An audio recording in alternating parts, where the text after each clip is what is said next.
कि जो लफ्ज जिहाद की बात करते हो पूरी तरह से अनपढ़ लोग हैं, जाहिल लोग हैं। उनको पता ही नहीं कि मोहब्बत का कोई मजहब नहीं होता। लफ्ज मोहब्बत का कोई मजहब नहीं है। मोहब्बत खुद एक मजहब है। मुसलमानों के ऊपर छींटा फेंकना बंद कीजिए और ये मुसलमानों को बदनाम करने का काम बंद कीजिए। ये किसी अमेरिकी TV serial crime petrol type का जो टीवी सीरियल्स आता है जिससे क्राइम को कैसे ठिकाने लगाना है, ये उससे इंस्पायर हुई हुई स्टोरी है। इस्लाम के अंदर सबसे बदतरीन अजाब में से एक है कि आप महिलाओं के ऊपर जुल्म करते हैं।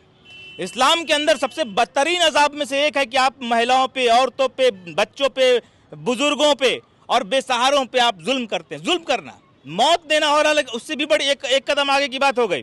आप अगर किसी बेसहारा औरत पे जुल्म करते हैं, ये इस्लाम के अंदर जो अजाब का जो फिगर दिखाया गया, अजाब मतलब बहुत बड़ा गुनाह, तो जो सबसे बड़ा गुनाह है, बदतरीन गुनाह, वो उसके कैटेगरी में आता है कि आप महिलाओं पर अत्याचार करते हैं।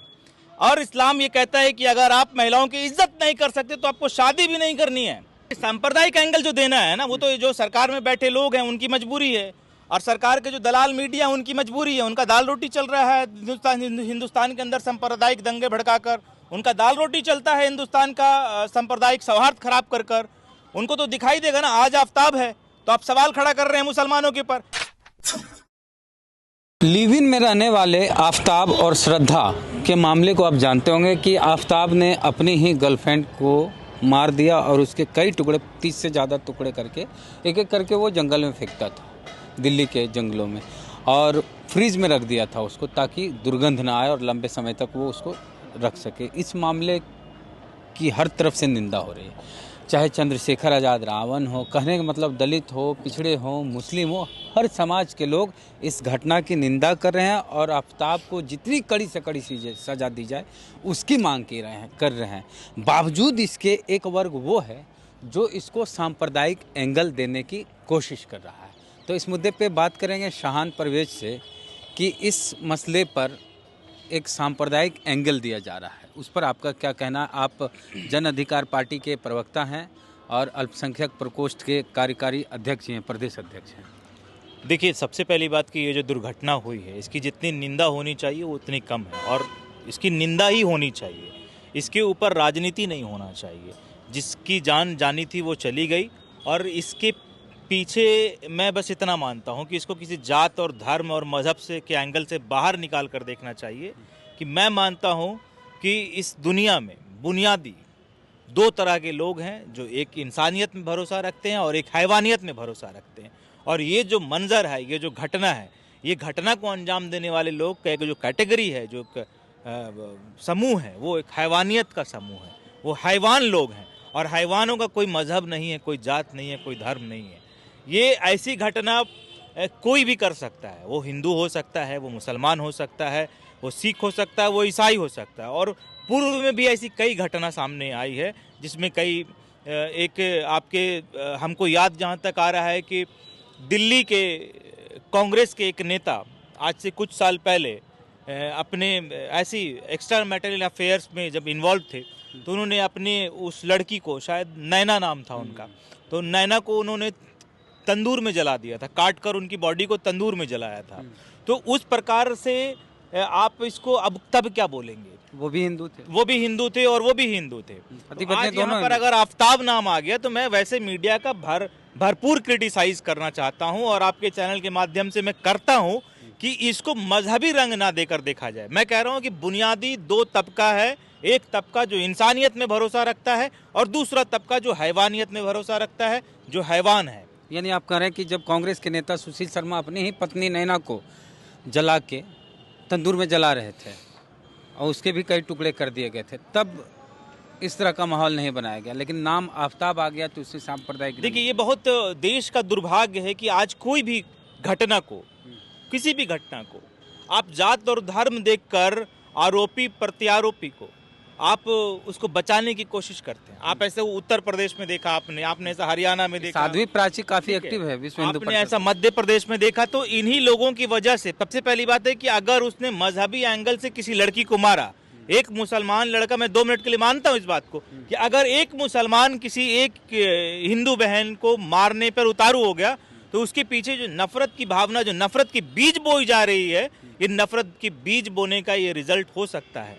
तो इसको भी हमें बहुत गंभीरता से देखना पड़ेगा। दूसरी चीज़ ये है कि इस तरह की घटना का जितना निंदा आप कर सकते हैं करें, इसको बढ़ावा नहीं दे सकते। इसको आप ये बोलकर डिफेंड नहीं कर सकते कि वो आफ्ताब मुसलमान था तो मैं उसके समर्थन में होऊंगा, और लड़की अगर हिंदू है तो उसका विरोध नहीं होना चाहिए, और अगर लड़का हिंदू है तब भी उसका विरोध होना चाहिए, अगर लड़का मुसलमान है तब भी उसका विरोध होना चाहिए। अगर लड़की किसी लड़का के साथ गलत करे तो लिंग का भी भेदभाव नहीं होना चाहिए। वहाँ पे लड़की भी गलत हो सकती है, लड़का भी गलत हो सकता है, और ऐसा गलत करने वाले को दो तबके में आप सिर्फ बांट सकते हैं। एक को इंसानियत का तबका बोल सकते हैं, एक को हैवानियत का तबका बोल सकते हैं। और ये जो सवाल लगातार मुसलमानों के ऊपर उछाला जा रहा है, मुसलमानों के ऊपर फेंका जा रहा है, ये जो छींटा मुसलमानों के ऊपर फेंका जा रहा है, विरोध उस चीज़ का हमारा है, हम उस चीज़ का विरोध करते हैं। आप बताइए कि आपको अगर जिसका जात देखना हो और जिसका मजहब देखना है कि कौन सा मजहब और कौन सा जात है, तो आप इस तरह की घटना में अगर जात खोजते हैं तो मैं आपको बता देता हूं कि जात खोजने का तरीका क्या होगा। अगर आफ्ताब के साथ कोई भी खड़ा हो रहा है, कोई भी खड़ा हो रहा है, उसको डिफेंड कर रहा है, चाहे वो हिंदू हो, मुस्लिम हो, या कोई मीडिया हो, या कोई पुलिस हो, कोई प्रशासन हो, तो आप समझ जाइए कि बुनियादी तबका जो मैंने आपको बताया कि बुनियादी तबका एक इंसानियत का, एक हैवानियत का, तो वो इंसान उसी तबके में है, आफ्ताब के तबके में है, वो हैवानियत के तबके में है। और जब कभी दिल्ली में जो कांग्रेस के नेता सुनील सिंह या सुशील सिंह शर्मा सुशील शर्मा जी ने जो किया, तो वो भी अगर उसको कोई बचा रहा है तो वो भी समझ लीजिए कि उसका तबका क्या है, उसका जात क्या है, वो इंसानियत का है कि हैवानियत का है। आप हाथरस में जो घटना हुई छोटी बच्ची के साथ में, तो उसको बचाने वाला कौन लोग सामने आया, तो आप समझ लीजिए कि अगर किसी का जात देखना है कि वो इंसानियत है या उसके साथ अंदर हैवानियत है, तो आप समझ लीजिए कि जो इस प्रकार के अपराधियों को बचाने का काम कर रहा है वो इंसान है ही नहीं, वो इंसान नहीं है, वो हैवान है, और उसकी कोई साध्वी प्राची है। वो बोल रहे हैं कि जिनकी सानिया मिर्जा से नहीं निभी तो तुमसे क्या निभेगी। और अब्दुल करके कि अब्दुल वैसा ही है जैसा खबरों में आ रहा है। देखिए, अब सानिया मिर्जा का व्यक्तिगत मामला है, हिंदुस्तान के अभी उनका तलाक ऑफिशियली हुआ नहीं है, तो आपका तलाक अगर हुआ नहीं है और आपके तलाक के ऊपर कोई छींटाकशी कर रहा है या आप उस पर राजनीति करना चाह रहे हैं, ये किसी का व्यक्तिगत अधिकार है ना। तलाक सिर्फ मुसलमानों में होता है, आप हिंदू में, क्रिश्चियन में, जैन, पारसी, सिख, ईसाई, दुनिया के हर एक मजहब में डिवोर्स लेने का, और भारतीय संविधान के अंदर डिवोर्स एक्ट का प्रावधान है। तो अब बताइए कि जो डिवोर्स ले रहा है वो सारा सब मुसलमान ले रहा है। मुसलमानों में आपको जानकर हैरानी होगी, मैं आपके चैनल के माध्यम से बता देना चाहता हूं कि मुसलमानों को जो तलाक के बेसिस पे बार बार घेरने की कोशिश करते हैं, उनको खुला चैलेंज देते हैं कि मुसलमानों का तलाक का आंकड़ा उठाकर लेके आइए। 0.04% भी तलाक मुसलमानों के शादी के बाद मुसलमानों के अंदर नहीं हुआ है। 0.04% भी तलाक ऑफिशियली नहीं होता है, और आप कह रहे हैं कि तलाक, अभी उनका तलाक भी नहीं हुआ है। सब्र तो रख लीजिए, मुसलमानों के ऊपर छींटा फेंकना बंद कीजिए और ये मुसलमानों को बदनाम करने का काम बंद कीजिए। इस देश के अंदर नफरत की राजनीति करना बंद कीजिए। ये बुनियादी मसला है। और दो चीज़ मैं सरकार से ये मांग कर रहा हूँ इस मामले को जब मैंने देखा है। एक तो कि ये लोग जो मिले हैं, इन लोगों का जो मुलाकात है वो किसी डेटिंग ऐप से है। ये डेटिंग ऐप का एक चलन आजकल नौजवानों में चल पड़ा है। तो आप सरकार को, मैं सूचना प्रसारण मंत्रालय को ये आह्वान करता हूँ कि इसकी ऑथेंटिसिटी कितनी है, आप इसके ऊपर जांच का विषय है कि क्या डेटिंग ऐप का भारत में कोई ऑथेंटिसिटी है, किस डेटिंग ऐप से कौन मिलता है। डेटिंग ऐप तो मिला देता है, मिला देना, उसके बाद के रिश्ते तो खुद बढ़ाते हैं। उसकी ऑथेंटिसिटी होनी चाहिए। इस पे एक ऑथेंटिसिटी क्या, राह चलते ट्रेन में मिल गए कोई लोग, इसकी वो नहीं। डेटिंग ऐप से क्या मतलब, डेटिंग ऐप से आप प्रोफाइलिंग तो शॉर्ट लिस्ट कर सकते हैं, किस प्रकार के लोग हैं, किस प्रकार के लोग वो तो मिलने के बाद ही तो, ठीक है, ये नादार बच्चे तो नहीं, उस पे नजर बना के रखना पड़ेगा। आपको समझ लीजिए, ये आज हो रहा है, ये कल और होगा। तो इस प्रकार का चलन, इसको खत्म करने के लिए इस पे सरकार को बारीकी से नजर बनाकर रखना चाहिए। और दूसरा कि ये जो इंस्पायर्ड स्टोरी है, मारकर, काटकर, फ्रिज में डालकर और टुकड़ों टुकड़ों को डिस्पोज करना, ये जो अभी जो हमने देखा है ये पूरे प्रकरण को, ये किसी अमेरिकी TV serial crime petrol type का जो टीवी सीरियल्स आता है जिससे क्राइम को कैसे ठिकाने लगाना है, ये उससे इंस्पायर हुई हुई स्टोरी है। तो क्या ऐसी स्टोरीज को बिहार या भारत के अंदर प्रकाशन करना चाहिए जिससे कि आपको इंस्पिरेशन मिलता हो कि कैसे क्राइम को ऐसे ब्रॉडकास्ट अंजाम नहीं दिया जाता है। तो ब्रॉडकास्ट अथॉरिटी ऑफ इंडिया, सूचना प्रसारण मंत्रालय जो है उसके अंदर में ये चीज़ आता है। तो सूचना प्रसारण मंत्री को ये बात दोनों चीज़ देखना पड़ेगा कि क्या इन ऑनलाइन डेटिंग प्लेटफॉर्म्स कितना सुरक्षित है। इसके लिए भारत के पास या सरकार के पास क्या ऑनलाइन डेटिंग को नहीं, और दूसरा कि ये जो ब्रॉडकास्ट आप करवा रहे हैं, इस प्रकार का टीवी सीरियल्स आप हिंदुस्तान के अंदर भी और हमारे घरों में भी बहुत आम है। क्राइम पेट्रोल, सीबीआई, सीडीआई और क्या बहुत तरह का सीरियल्स आता है, जिससे आपको कहीं ना कहीं इंस्पिरेशन मिलता है कि आप क्राइम करके कैसे बच सकते, क्राइम को कैसे अंजाम दे सकते। तो ऐसी चीज़ों को, दृश्यम फिल्म में भी आया, तो ऐसी फिल्मों को ब्रॉडकास्ट करना या ऐसे टीवी सीरियल्स को ब्रॉडकास्ट करना, ये कितना सही है और कितना गलत है, इस पर सवाल खड़ा होता है।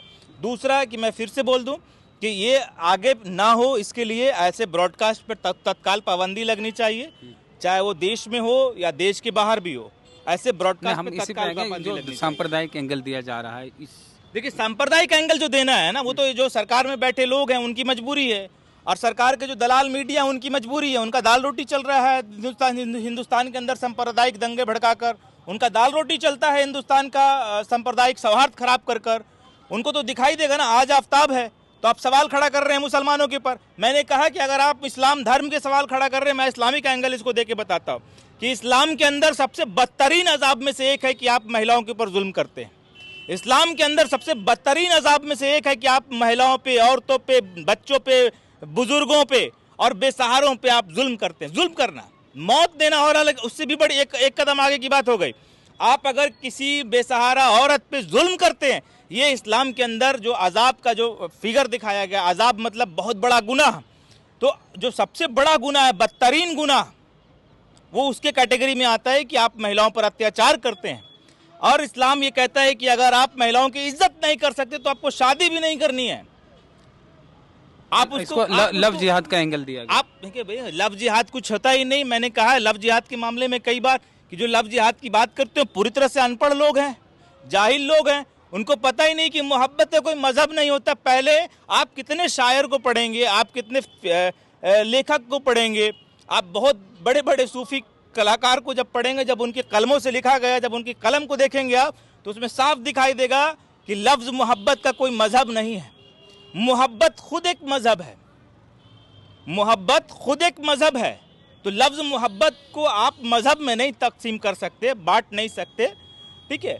और मैंने आपको बताया कि इस्लामिक एंगल से अगर आप इसको देखेंगे तो मैं बता रहा हूँ कि आफ्ताब ने जो किया वो कहीं से भी इस्लाम में इसकी इजाज़त नहीं देता है। इन सब का अगर कंडम और खंडन जात और मजहब के आधार से उठकर अगर होने लगेगा इस देश के अंदर, इस देश की एक एक महिलाएं सुरक्षित हो जाएंगी, इस देश की एक एक औरतें को सम्मान मिलना शुरू हो जाएगा। तो इसको जो सांप्रदायिक रंग दे रहे हैं धर्म के आधार पर, उनसे इनका कहना है कि लव की कोई धर्म नहीं होता। लेकिन यहाँ पर लव का मामला था, लेकिन लव के बाद क्या हुआ वो आप सब जानते हैं। इस तरह की किसी भी घटना का कोई समर्थन नहीं करता है, चाहे वो किसी जाति का हो, किसी धर्म का हो, किसी बिरादरी का हो। जो भी घटना हुई गलत है घटना, और इसका हम भी कड़े शब्दों में निंदा करते हैं, और आफ्ताब को जितनी कड़ी से कड़ी सज़ा मिले इसकी भी हम मांग करते हैं। तो आपका क्या कहना है इस मुद्दे पर जो बातचीत हुई शाहान परवेज जी से? प्रतिक्रिया कमेंट बॉक्स में दे। फेसबुक वीडियो देख रहे हैं, पेज को लाइक फॉलो नहीं किया तो कर लीजिए। यूट्यूब पे वीडियो देख रहे हैं, सब्सक्राइबर नहीं है तो घंटी बजा कीजिए। जय भीम, जय भारत।